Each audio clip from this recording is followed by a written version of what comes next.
Hello, good afternoon everyone. So you all are welcome to our channel Unacademy. Unacademy पे आप सभी का बहुत बहुत स्वागत है and merry Christmas to all of you. आज क्रिसमस डे है तो आपको ये 4 PM पर 4 PM पर रिकॉर्डेड वीडियो मिलेगी हिस्ट्री का। तो खिलाफत मोमेंट है हमारा आज का जो टॉपिक और नॉन कॉपरेशन मोमेंट हिस्ट्री का। टीचिंग एप्टीट्यूड आप लोग 10:30 बजे पढ़ रहे होंगे। वहां पर जो भी सुबह प्रॉब्लम आएगी वो आप लोग मंडे को पूछ लेना। और अभी जो हम लोग ये रिकॉर्डेड वीडियो आप लोग देख रहे होंगे तो खिलाफत मूवमेंट और नॉन कोऑपरेशन मूवमेंट का है। जो भी इसमें प्रॉब्लम आए आप लोग वो भी मंडे को डिस्कस कर सकते हैं। कोई प्रॉब्लम नहीं आएगी क्योंकि क्विज नहीं है, कोई सेशन नहीं है, सिर्फ कंटेंट है जिसको मैं समझा रही हूँ। जहां भी नहीं समझ में आता उसको आप मंडे को पूछ सकते हैं। तो ठीक है, शुरू करते हैं आज का सेशन हम लोग।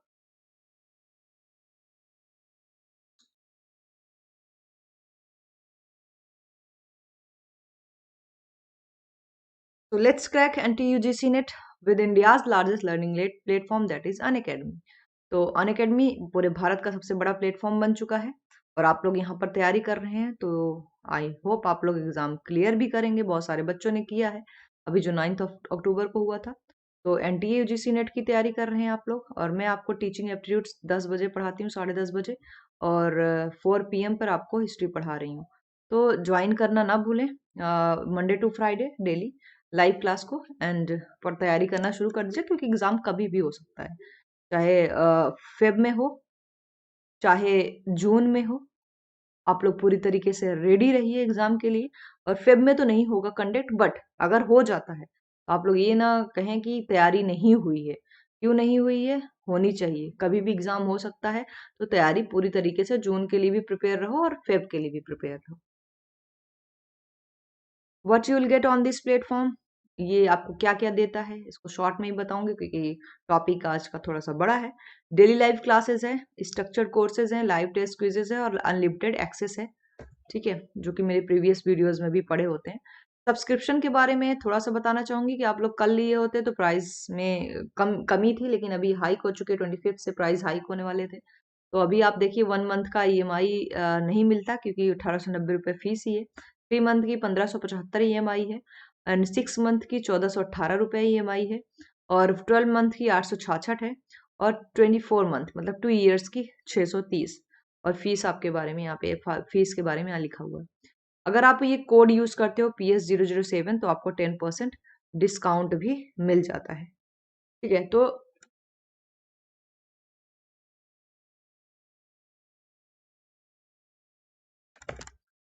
नेक्स्ट है हमारा, ये देख लीजिए आप लोग क्योंकि जो फर्स्ट डे वीडियो देख रहे होंगे उनको थोड़ा बहुत जो कंफ्यूजन आ रहा है अब नहीं आएगा। कि देखिए 2 पेपर हमें पता है, फर्स्ट पेपर की भी हमें तैयारी करना है और सेकंड पेपर की। तो फर्स्ट पेपर और सेकंड पेपर में बच्चे कंफ्यूज होते थे, पूछते थे कौन क्या पढ़ा रहा है और कितने बजे। तो आप लोगों को जो टाइमिंग चेंज हो जाती थी बड़ी प्रॉब्लम होती थी। अब टाइमिंग नहीं चेंज हो रही है। 7 बजे जितेंद्र पांडे सर आप करंट अफेयर्स पढ़ा रहे हैं। 8 बजे आपको NK Sharma sir higher education system पढ़ा रहे हैं। 8:30 बजे चारू मैम आपसे मिलती हैं रिसर्च एप्टीट्यूड के लिए। एंड 10 बजे आपको सैफ अहमद सर मिलते हैं पीपल एंड एनवायरमेंट के लिए। एंड 10:30 बजे पूजा सिंह मैम यानी मैं आपको टीचिंग एप्टीट्यूड पढ़ाती हूँ। और एक मिनट,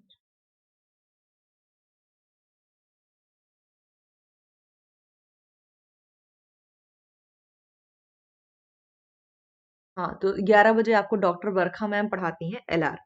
ये शेड्यूल है फर्स्ट पेपर का जो बदलेगा नहीं। आपको जो 21 दिसंबर से शेड्यूल शुरू हुआ है हमारा वो यही है। दूसरा है हमारा सेकंड पेपर के लिए कि जिनका मैनेजमेंट है वो चारू मैम से 3 बजे पढ़ सकते हैं 3 PM पर। जिनका हिस्ट्री सब्जेक्ट है वो मुझसे पढ़ सकते हैं 4 बजे। जिनका पॉलिटिकल साइंस है वो डॉक्टर बरखा मैम उन्हें पढ़ाएंगी 5 बजे। जिनका एजुकेशन है वो जितेंद्र पांडे सर से मिल सकते हैं 6 बजे। जिनका कॉमर्स है वो अभिषेक शुक्ला सर से मिल सकते हैं 7 बजे। और जिनका इंग्लिश है वो 8 बजे बृष्टि मुखर्जी मैम से मिल सकते हैं, पढ़ सकते हैं। तो ये शेड्यूल है जो चेंज नहीं होने वाला है, पेपर फर्स्ट और पेपर सेकंड का टाइमिंग। और अब आप लोग अच्छे से पढ़ना शुरू करिए, कोई बहाना नहीं, कुछ नहीं। ठीक है, तो देखिए आज का जो हमारा टॉपिक है वो मॉडर्न हिस्ट्री से रिलेटेड है। आप लोगों को खिलाफत मोमेंट देखकर ही समझ में आ गया होगा कि ये मॉडर्न हिस्ट्री से संबंधित है। और खिलाफत मूवमेंट जो शुरू हुआ था 1919 में और खत्म हुआ था 1924 में। तो शुरू क्यों हुआ, खत्म क्यों हुआ, इसका रीजंस जानने पड़ेंगे। तो इसके पीछे सबसे पहले हमें जानना पड़ेगा कि 1914 में जो फर्स्ट वर्ल्ड वॉर हुआ था उससे क्या प्रॉब्लम क्रिएट हुई और मुस्लिम्स को ऐसा क्या फील हुआ जिसकी वजह से इन्होंने इतना बड़ा मूवमेंट शुरू कर दिया। तो आप लोगों को पता है कि फर्स्ट वर्ल्ड वॉर जब 1914 में शुरू होता है, एक एक्सिस पावर होती है और एक सेंट्रल पावर होती है। तो एक्सिस पावर में ब्रिटेन आपको पता है, एक नाम याद रखना। और इनके अगेंस्ट जैसे जो जापान और इनका जो साथ दे रहे थे वो था, टर्की ने भी साथ दिया था। तो आपको टर्की में पता है ऑटोमन एम्पायर का रूल चल रहा था। और ऑटोमन एम्पायर का जो सुल्तान होता है वैसे खलीफा रूल करता है। और खलीफा को क्या बोलते हैं, इस्लाम के गुरु बोले जाते हैं। तो इस्लाम के गुरु जब टर्की पराजित हो जाता है और एक्सिस पावर जीत जाते हैं, तो उसमें क्या होता है कि टर्की के जो बॉर्डर्स हैं या टर्की को विभाजन करने का, इन्होंने पार्टीशन करने का आदेश दे दिया था ब्रिटिशर्स ने। और उनके खलीफा को फांसी देने का आदेश दिया था। तो खलीफा पूरे वर्ल्ड के मुस्लिम्स के गुरु माने जाते थे। अगर उनको ये फांसी देंगे तो पूरे मुस्लिम्स क्या होता है, बवाल करेंगे। और यही हुआ। और इसी को बेस्ट हथियार माना गांधी जी ने कि फिर से एक बार इनका सपोर्ट हम कर देंगे। अगर हिंदू मुस्लिम का सपोर्ट करते हैं तो जो अभी मुस्लिम और हिंदू में एक प्रॉब्लम चल रही थी, एक इशू चल रही थी, एक बार फिर से ये लोग एक दूसरे के साथ हो जाएंगे। और यही हुआ भी। इसमें यूनिटी देखी गई हिंदू और मुस्लिम्स की लास्ट टाइम पे खिलाफत मोमेंट में ही। लेकिन बाद में कमाल पाशा जब यहाँ का शासक रूलर बनता है तो उसने खलीफा पद को ही समाप्त कर दिया। और उसी के साथ साथ ये खिलाफत मूवमेंट भी समाप्त हो जाता है। तो ये पूरा था इसका छोटा सा सिनेरियो। लेकिन अब समझते हैं डिटेल में कि क्वेश्चन आते कहाँ से हैं, ठीक है। तो the Khilafat movement was an agitation by Indian Muslim, किसके साथ शुरू किया गया। अच्छा, ऐसा नहीं कि सिर्फ इंडियन मुस्लिम ही परेशान थे, पूरे वर्ल्ड के मुस्लिम इस चीज से परेशान थे। अलाइड विद इंडियन नेशनलिस्ट जो भारत के लोग जो स्वदेशी का डिमांड कर रहे थे, जो स्वराज का डिमांड कर रहे थे। और उसमें जो इंडियन नेशनलिस्ट थे उन्होंने भी इनकी मदद करी, इंडियन मुस्लिम्स की भी। और सबसे पहले हिंदू थे गांधी जी, जिन्होंने इनका खुले तौर पर सपोर्ट किया। To pressure the British government to preserve the authority of the Ottoman sultan of खलीफा of Islam after world war first. World war first कब हुआ था हमारा, 1914 में। और कब खत्म हुआ था, 1919 में। तो 1919 में जैसे ये जीत जाते हैं, आपको पता है कि इन्होंने हमारे साथ, इंडियंस के साथ तो धोखा किया था, मुस्लिम के साथ भी धोखा किया था। क्योंकि गांधी जी के आह्वान पर ही 1915 में जब वहां से भारत आते हैं, तो भारतीय इनका सपोर्ट नहीं कर रहे थे फर्स्ट वर्ल्ड वॉर में। लेकिन गांधी जी के कहने की वजह से इंडियंस ने भी इनका खुले तौर पर सपोर्ट किया। लेकिन बाद में इन्होंने जो रॉलेट एक्ट लाया, जिसको गांधी जी ने अंधा कानून कहा, उसके तहत किसी को भी गिरफ्तार करने का आदेश था। उनको कुछ बताने की जरूरत नहीं है कि उन्होंने क्या किया क्या नहीं। जिसके ऊपर डाउट होता था उसको अरेस्ट कर लो। सबसे खराब चीज उसमें ये थी कि ना आप वकील कर सकते थे, ना अपनी दलील कहीं पेश कर सकते थे। इसीलिए एक स्टेटमेंट आता है, बिना वकील, बिना दलील और बिना अपील का कानून किस कानून को कहा जाता है। तो क्या था, रॉलेट एक्ट को कहा जाता था। तो उसके बाद जो है गिरफ्तारियां शुरू हुई, बहुत सारे लोग गिरफ्तार हुए। उसी के खिलाफ लोग जलियांवाले बाग अमृतसर में इकट्ठा हुए थे, जहां पर जनरल डायर ने गोलियां बरसाई थी। फिर उसी के बाद से ये खिलाफत मूवमेंट शुरू होता है, क्योंकि इन्होंने टर्की का विभाजन कर दिया था। तो इधर जलियांवाले बाग हत्याकांड से हिंदू परेशान थे और रॉलेट एक्ट से। और इधर खिलाफत मूवमेंट जो शुरू हुआ वो ऑटोमन एम्पायर, जो खलीफा की फांसी की सजा थी और उनको विभाजित कर देने की, टर्की को जो इनकी ब्रिटिशर्स की चाल थी, उसी के खिलाफ ये सारे मूवमेंट शुरू हुए। और इसी के तहत जब ये लोग बात नहीं मान रहे थे ब्रिटिशर्स, तो गांधी जी ने धमकी दी थी असहयोग आंदोलन छेड़ने की, नॉन कोऑपरेशन मूवमेंट छेड़ने की। और गांधी जी ने वो शुरू भी किया था। लेकिन बिकॉज ऑफ जो गोरखपुर में चौरा चौरी कांड हुआ, जिसमें 22 पुलिस कर्मियों को जिंदा जला दिया गया था 1922 में, तो उसके खिलाफ गांधी जी, क्योंकि वो क्या हुई, हिंसा हुई, और गांधी जी हिंसा के खिलाफ थे। और गांधी जी ने बोला कि मैं असहयोग आंदोलन वापस ले रहा हूँ। जिससे उन्हीं की पार्टी के मेंबर, आईएनसी के जो मेंबर थे, मोतीलाल नेहरू, ये सारे उनसे नाराज हो गए। और पार्टी से टूटकर उन्होंने एक अपनी अलग पार्टी बना दी, जिसको बोलते हैं स्वराज पार्टी। 1923 में उन्होंने स्वराज पार्टी बना दी। और गांधी जी पॉलिटिकली इनएक्टिव हो गए, उन्हें अरेस्ट भी कर लिया गया था। 5-6 सालों तक वो पॉलिटिकल से संन्यास ले लिए थे, फिर बाद में एक्टिव हुए। तो ये था उसका खिलाफत मूवमेंट का एक छोटा सा अभी हिस्सा। तो टेबल ऑफ कंटेंट्स हमें क्या पढ़ना है, द खिलाफत and end of world war first. World war first जो 1919 में खत्म हुआ, उसी के साथ द खिलाफत मूवमेंट शुरू हुआ। सिग्निफिकेंस एंड लीडरशिप, उसमें लीडरशिप किसकी किसकी थी वो पढ़ेंगे। द खिलाफत एंड इंडियन नेशनलिज्म, जो इंडियन नेशनलिज्म थे वो खिलाफत के साथ उनका क्या संबंध था वो देखेंगे। Importance of collapse of the movement, ये मोमेंट कोलैप्स कैसे कर गई उसकी देखते हैं पार्ट्स। ठीक, नेक्स्ट है हमारा द खिलाफ। अब देखते हैं डिटेल में, अभी चीजें मैंने शॉर्ट में समझाई है, डिटेल में देखते हैं। जहां जहां मैं अंडरलाइन करूंगी उसका भी आप नोट्स बना लेना, वही क्वेश्चन आएगा यहाँ से। तो द खिलाफत and the end of world war first. तो 1914 में वर्ल्ड वॉर फर्स्ट शुरू हुआ। तो कुछ वर्ल्ड जो देश थे वो ब्रिटिश के साथ थे, और कुछ देश थे जो जापान के साथ, जर्मनी के साथ थे। तो जिन्होंने इनके खिलाफ लड़ाई लड़ी ब्रिटिश के, उनके साथ इनका रवैया तो बड़ा ही खराब होता था, आप लोगों को पता ही है। जो इनके खिलाफ लड़ता था उसको कैसे रौंद डालते थे। और अगर इनका दोनों वर्ल्ड वॉर में जीतना, सबसे जो वो था कि फर्स्ट वर्ल्ड वॉर में जीत जाते हैं और टर्की के साथ दुर्व्यवहार करते हैं, उसी की वजह से मुस्लिम्स नाराज भी होते हैं इनसे। तो द खिलाफत मूवमेंट 1919 से 1924 चला। 1919 में शुरू कैसे हुआ, इसी से, रॉलेट एक्ट से और इनके जीतने के बाद टर्की के विभाजन से। और 1924 में खत्म क्यों हुआ, क्योंकि जो जिस पद के लिए लोग लड़ रहे थे, खलीफा पद के लिए लड़ रहे थे, उसको उसके साथ दुर्व्यवहार नहीं करना चाहिए, टर्की का विभाजन नहीं करना चाहिए। तो 1914 में 24 में जब कमाल पाशा राजा बनता है, बादशाह बनता है, वहां का शासक बनता है, उसने खलीफा पद को ही समाप्त कर दिया। तो जिस पद के लिए लड़ाई हो रही थी उस पद को ही समाप्त कर दिया गया, तो लड़ाई खत्म हो गई। तो और इससे पहले गांधी जी ने असहयोग आंदोलन भी वापस ले लिया था 22 में ही, और धीरे धीरे ये भी खत्म हो गया। Was an agitation by Indian Muslims allied with the Indian nationalism in the years following World War First. Its purpose was to pressure the British government to preserve the authority of the Ottoman Sultan. तो जो ottoman सुल्तान, जो ottoman empire का सुल्तान था, उसकी जो खलीफा पद था वो उसकी अथॉरिटी बनी रहे, उसको छीना ना जाए, इसीलिए लोग लड़ाई लड़ रहे थे, जिसको बोलते हैं of Islam following the breakup of the Ottoman empire and end of the war.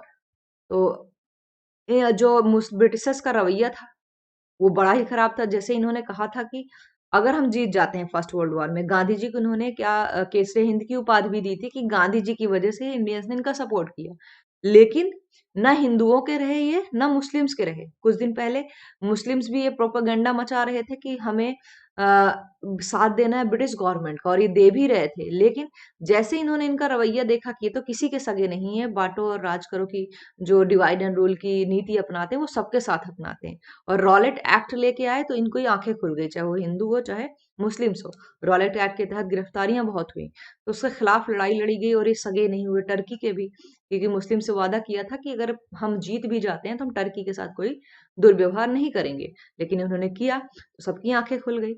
तो कहाँ पर थे, हाँ,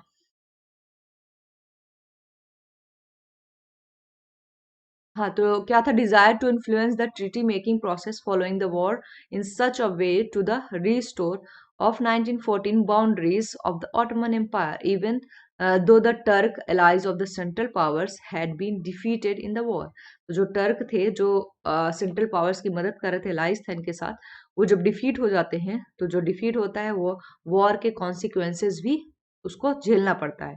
तो इंडियन सपोर्ट्स टू द खिलाफत cause sent to the delegation to London in 1920। तो 1920 में कुछ अपने प्रतिनिधित्व डेलीगेशन जो भेजते हैं लंदन, लेकिन कोई सुनवाई नहीं होती वहां पर। But the British government treated the delegates as, उन्हें बहुत ही बुरे तरीके से ट्रीट किया गया, उनकी कोई सुनवाई नहीं हुई, तो कोई फायदा लंदन में जाने का नहीं हुआ। तो यहाँ से धीरे धीरे लोग यहाँ पर आंदोलन शुरू करते रहे। And did not change it's policy toward Turkey.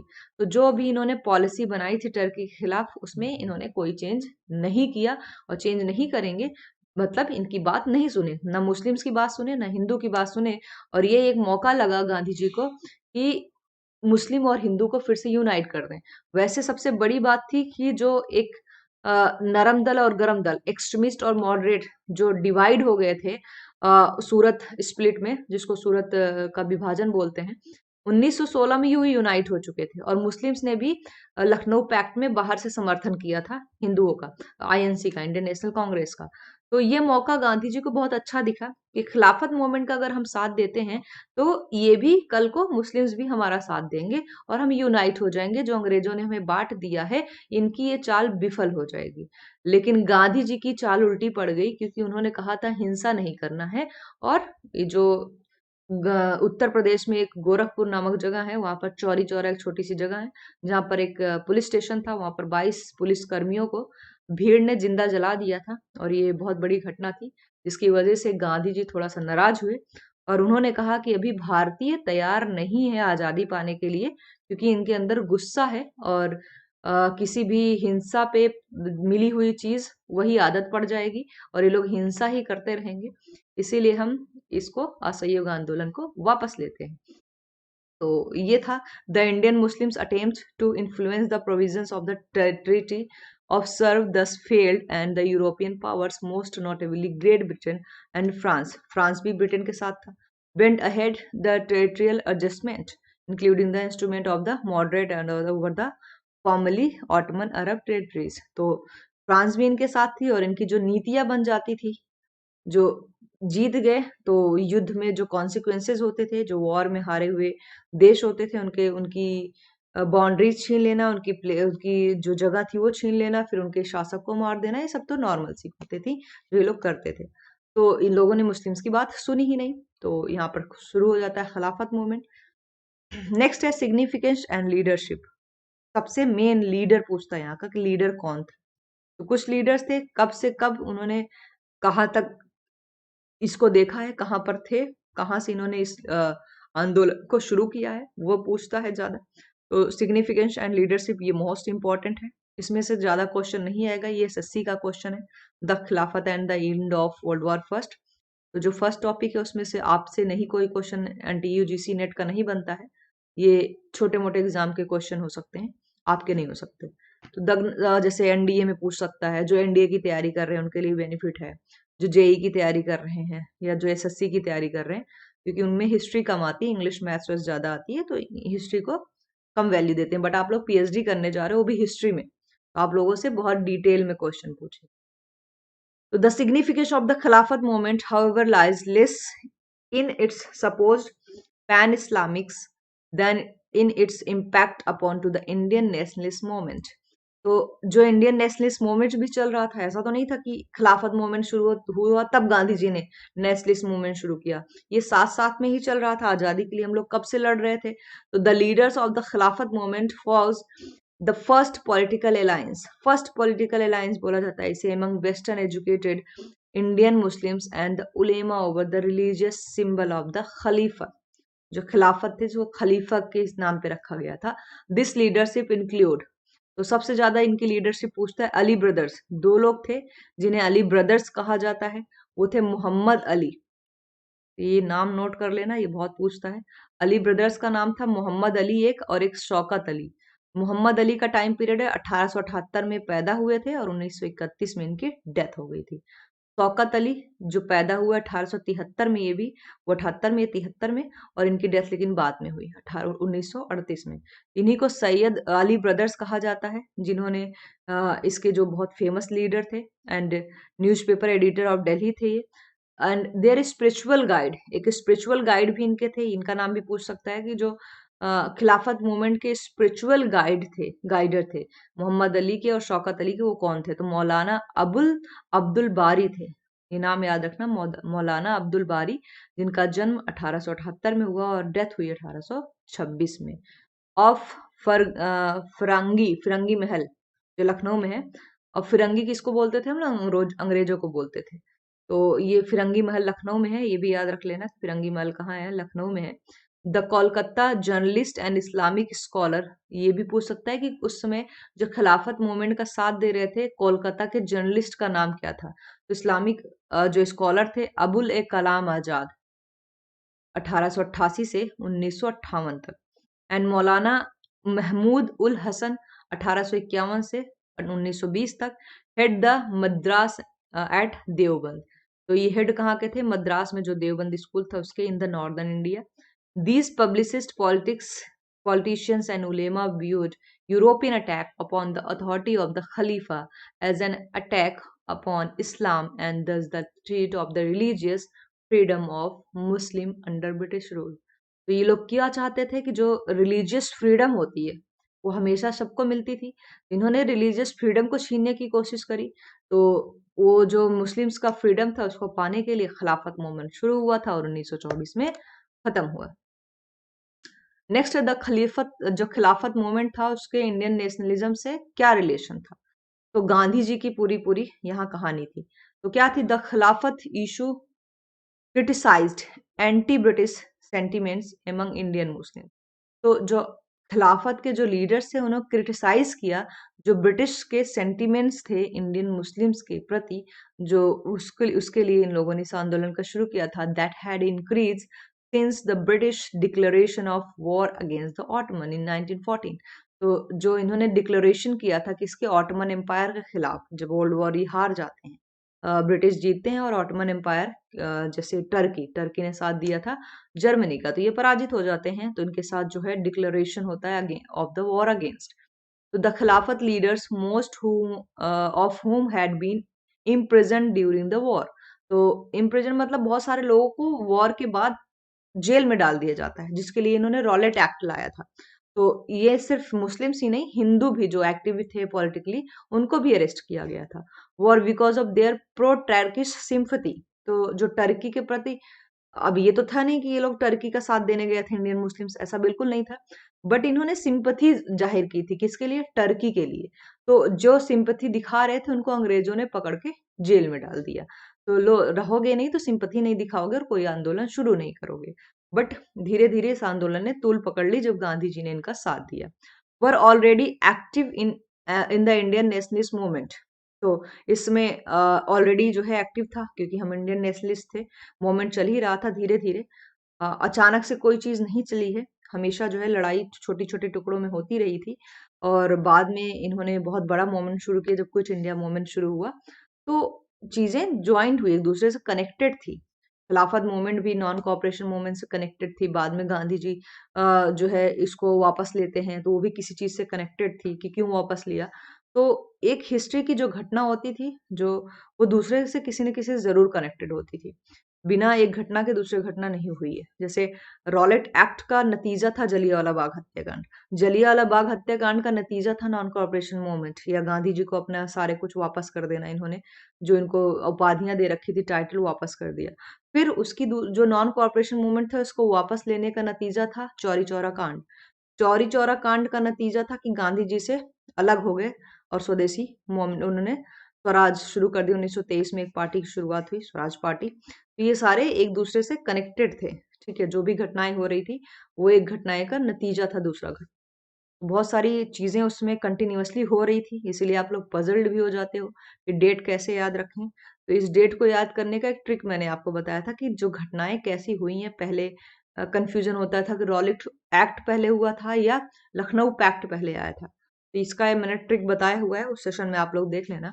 Trick बताने बैठूंगी आज तो बहुत टाइम लग जाएगा, इतना टाइम नहीं है, ये हमें खत्म करना है, ठीक है।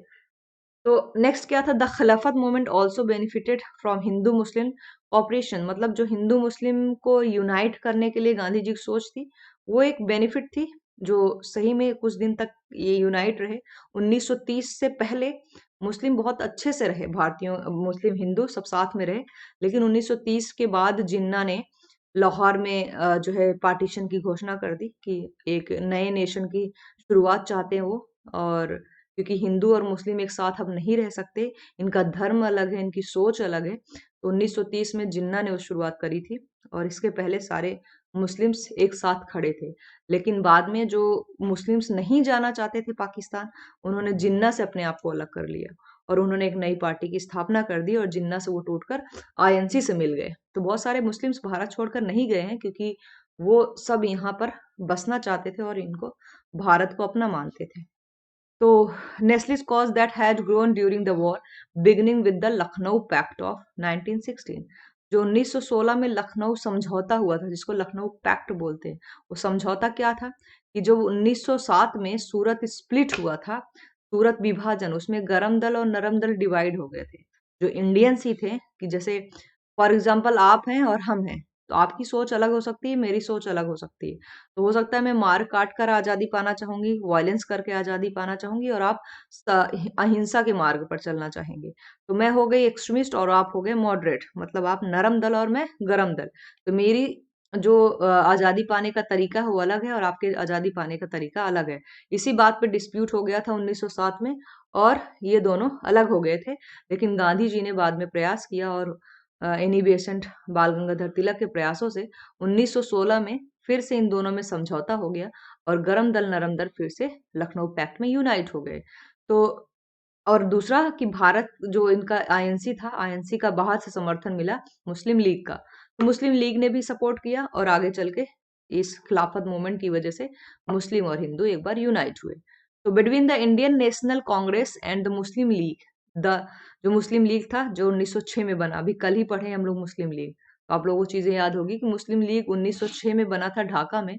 तो मौलाना जो बनाए थे शौकत अली खान, आगा खान, तो उन्होंने बनाया था। तो और इंडियन नेशनल कांग्रेस 1885 में बना था, जिसको बनाने वाले हैं एओ ह्यूम। और यही है जो आपकी कांग्रेस पार्टी अभी राहुल गांधी है, यही नेशनल कांग्रेस पार्टी। तो रॉलेट जो एंटी सेडिशन बिल्स आया 1919 में, तो रॉलेट एक्ट आया 1919 में, इसको काला कानून नाम दिया था गांधी जी ने। क्यों नाम दिया था? कि इसको किसी को भी अरेस्ट करने का अधिकार था। इस एक्ट के तहत किसी को भी अरेस्ट करके जेल में डालने का अधिकार मिल गया था, और आप किसी को वकील भी नहीं कर सकते थे, और अपने कहीं हाई कोर्ट, सुप्रीम कोर्ट, कहीं अपनी दलील भी नहीं पेश कर सकते थे।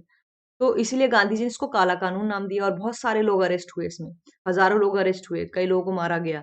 लेकिन बाद में ये हुआ कि रॉलेट एक्ट के तहत जो सैफुद्दीन किचलू को अरेस्ट किया गया था, जो अमृतसर के बहुत बड़े नेता थे, उनको जब अरेस्ट किया गया तो उसके खिलाफ लोग यहाँ इकट्ठे हुए, और उसमें औरतें भी थी, बच्चे भी थे, बूढ़े भी थे, किसी के पास कोई गन नहीं था।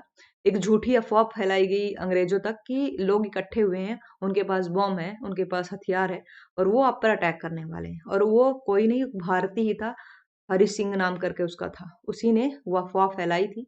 वो जनरल डायर को उसने न्यूज दी थी, और जनरल डायर पहुंचता है, और उसने बिना कोई वार्निंग दिए उनके ऊपर, 13 अप्रैल की डेट है, याद रख लेना, आप लोग पूछ सकता है कभी कभी, बैसाखी का दिन था 13 अप्रैल 1919 को।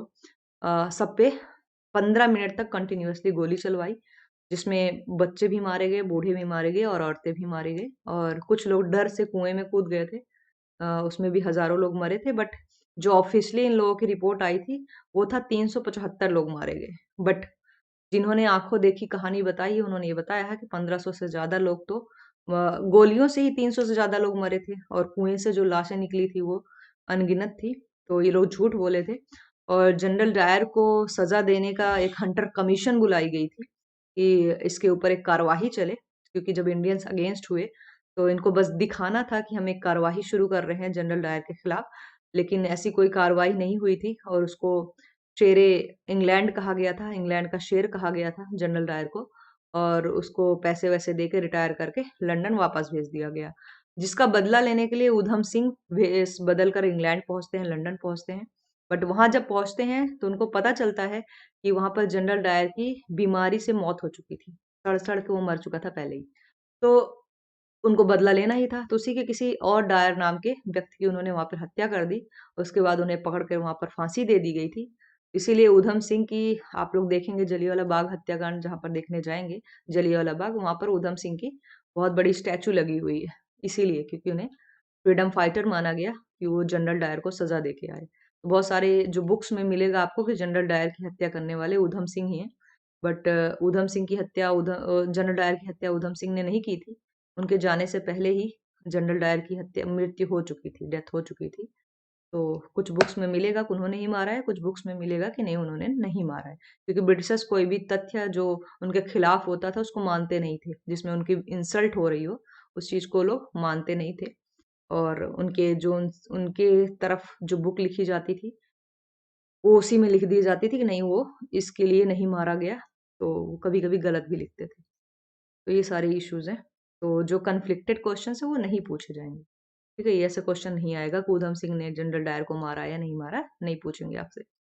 ठीक है, तो ये था आपका रॉलेट एक्ट और ऊधम सिंह, जलियांवाला बाग हत्याकांड, ये सारे एक दूसरे से रिलेटेड हैं। तो आप लोग अब ये सोचोगे गांधी जी ने ये मोमेंट वापस क्यों लिया। ये चीजें बता चुकी हूँ, तो देख लेते हैं। The national Congress led by Mahatma Gandhi.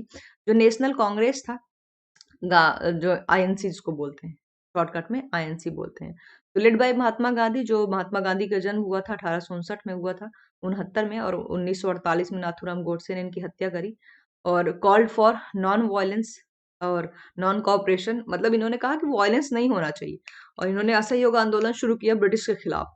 लेकिन क्या हुआ कि Khilafat causes as he saw in its opportunity to rally Muslim support for the nationalism, and Ali brothers and their allies in the turn provides a non-cooperation movement with some of its most enthusiast followers।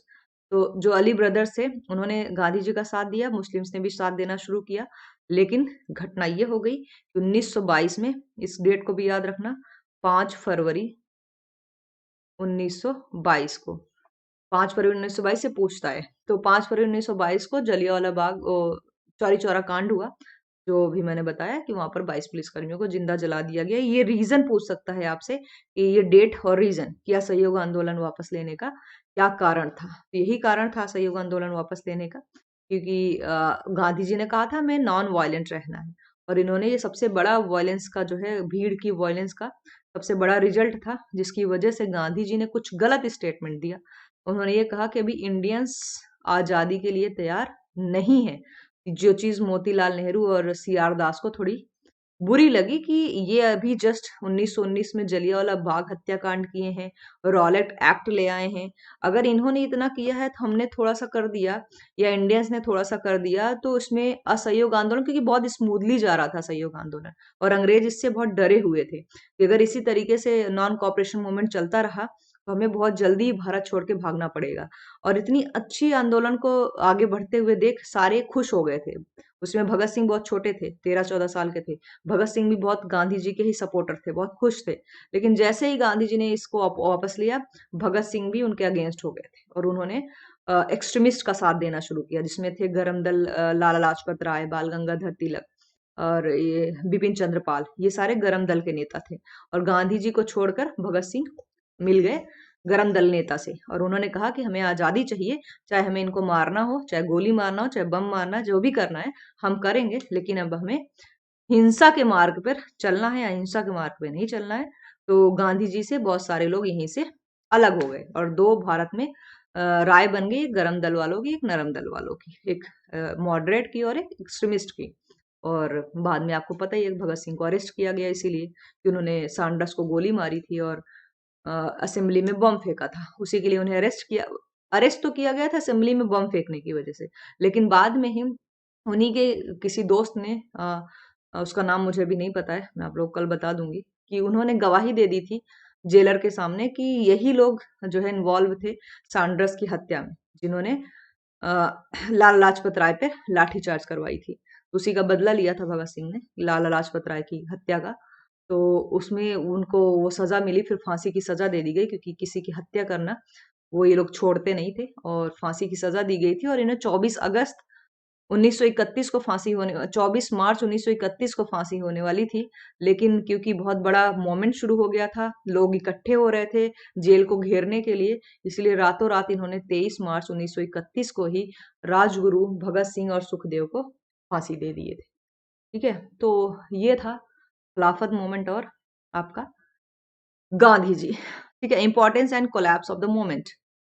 तो the combined खिलाफत and non cooperation movement साथ साथ चल रहा था, इधर खिलाफत movement भी चल रहा था, इधर असहयोग आंदोलन भी चल रहा था।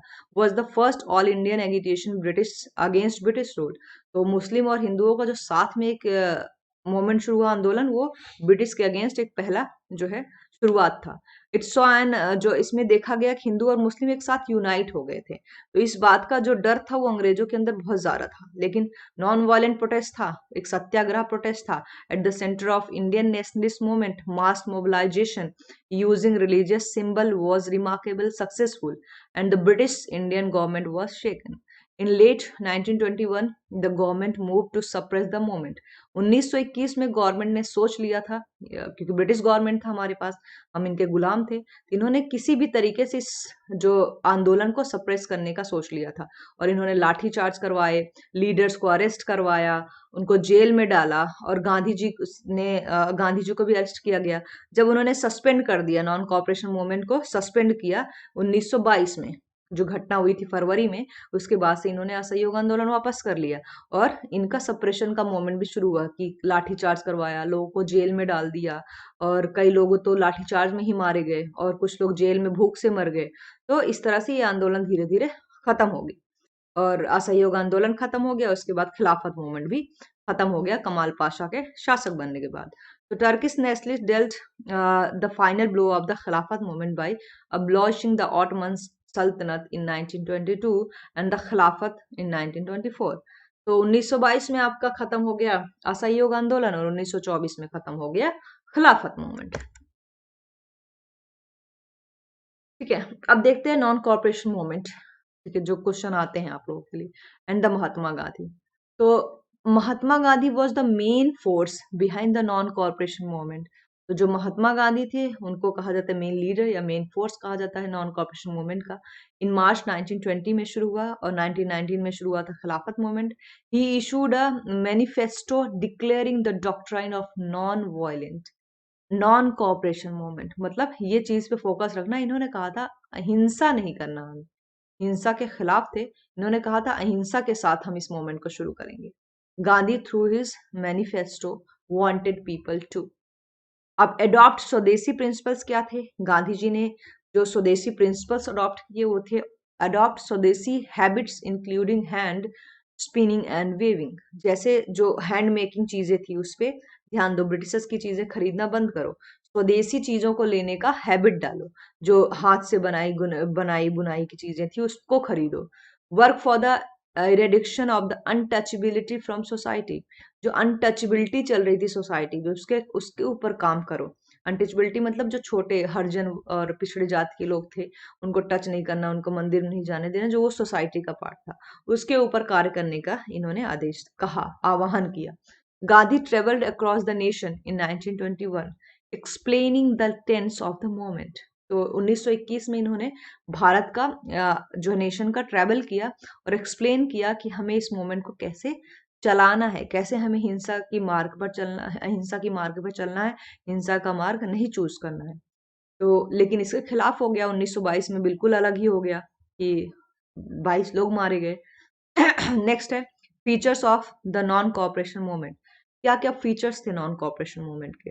The movement was essentially a peaceful and non violent protest against the British government in India. शुरुआती में ये पीसफुल था मोमेंट और नॉन वायलेंट था, और किसके खिलाफ प्रोटेस्ट था? ब्रिटिश गवर्नमेंट के खिलाफ जो भारत पर रूल कर रहे थे। बट बाद में क्या हुआ? वायलेंट हो गया।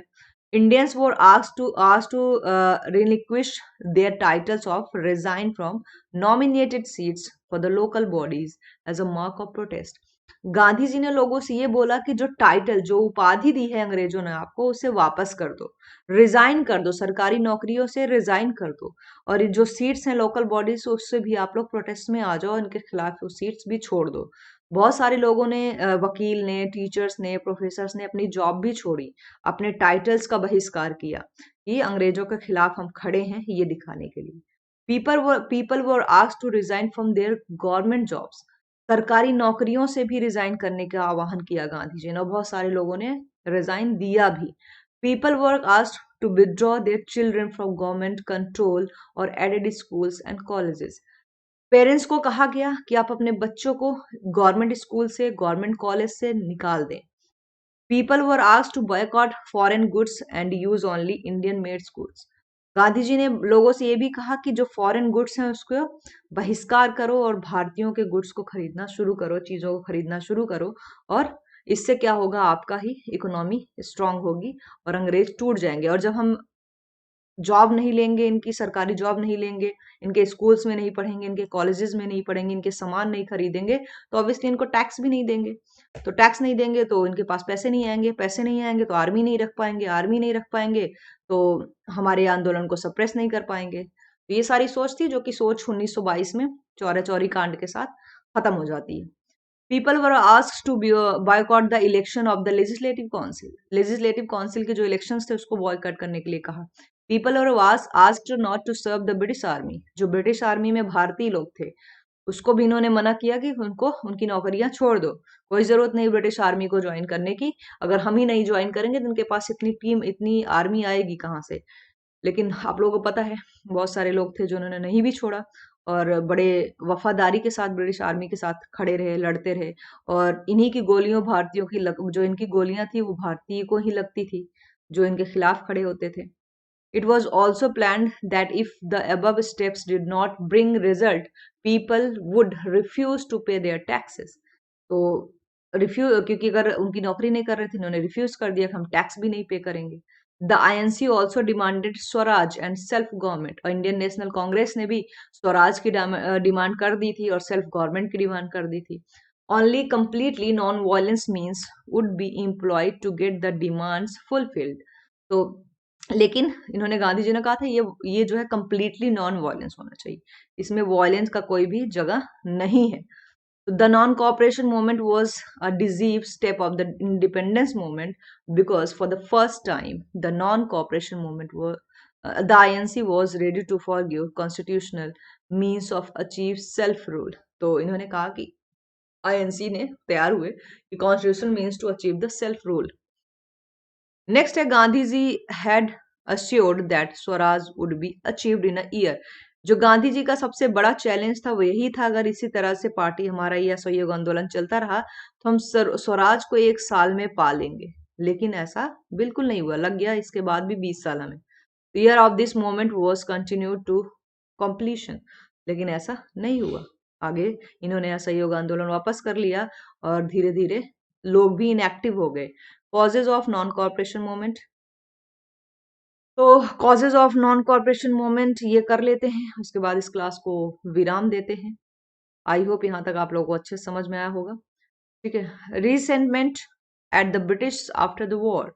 तो जो इनके प्रति ब्रिटिश के बाद, फर्स्ट वर्ल्ड वॉर के बाद जो इंडियंस खड़े हुए, Indians thought that in return for the extensive support of man power and resources they had provided to Britain during the first world war.